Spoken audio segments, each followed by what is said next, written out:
All right, YouTube. So I've had this Toro trimmer for about 5 years, and today I went to go trim my hedges and it would not start. Also, you can see the little trimmer head here is worn out pretty good from tapping it on the ground to get the string line to come out, right? So I contemplated to myself, I was like, do I try to rebuild the carburetor, put a new spark plug in it, see if it's getting spark, all that stuff, spend, I don't know, maybe 50 bucks on it and have it not run and then have to go buy a new weed eater, or should I just buy a new weed eater? So I decided to just go buy a new one. So this is what I picked up here, was the Ryobi, 120 bucks from Home Depot. It's comparable to this one, I believe, as far as quality, whatnot. They didn't have this one in stock any longer.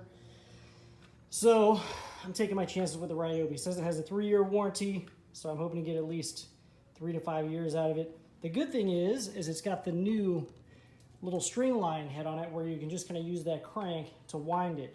This was supposed to be a similar concept, but trying to turn that thing, I mean, you see there's nothing on there. How are you going to turn that? Not going to work. So I was contemplating buying that head and putting it on this trimmer anyways, but the trimmer made that decision for me and said, you're buying a new one. So let's go ahead and get this thing unboxed, get it assembled, get it started. So obviously the first thing we want to do is get it out of the box.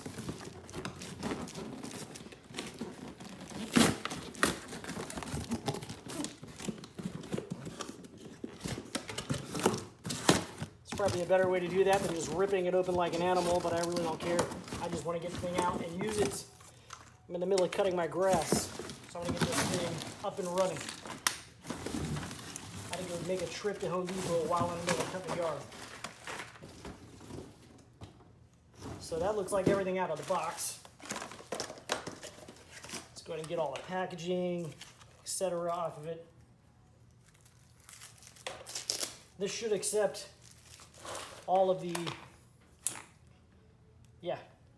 this is the same type of little setup here.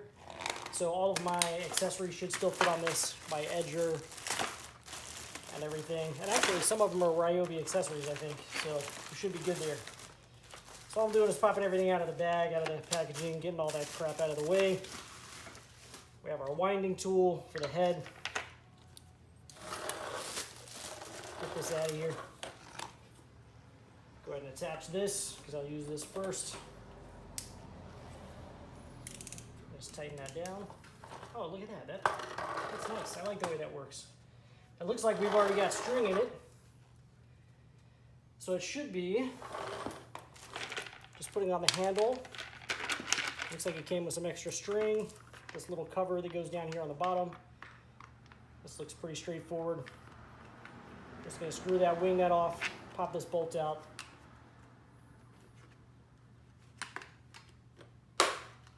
Pop it through there, put the bolt back through, making sure that the bolt is going through the metal part down here on the end.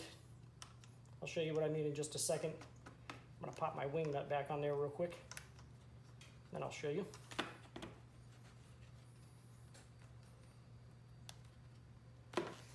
So there we go. What I was talking about before was this little metal piece right here. You want to make sure the bolt goes through that.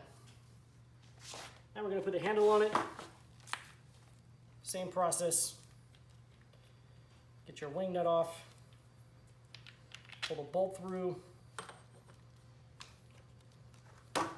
Stick that right on there. Get your bolt back through. There's nothing to put the bolt through here on the bottom. You're going to stick your wing nut back on there.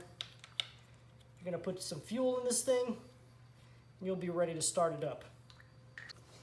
So I just fueled this thing up. What you want to do is move this over to full choke.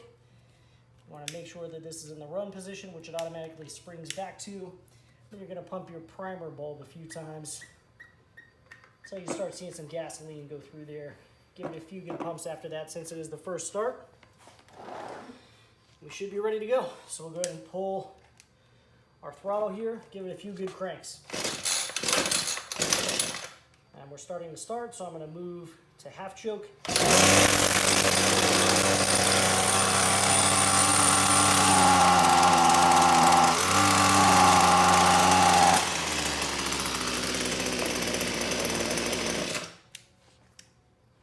there we have it. Pretty easy to get this thing up and running. I hope this helps you out, guys, and then I'll do a video on how to wind the cord through there when this thing runs out of cord. But since it has cord in it, I'm gonna go ahead and just run it. So I thank you for watching, guys. Hope this helps you out. Make sure you check out my channel. Make sure you hit the subscribe button, the like button, etc. if you like what you saw here and if you like what's on my channel. Thank you very much for watching, guys.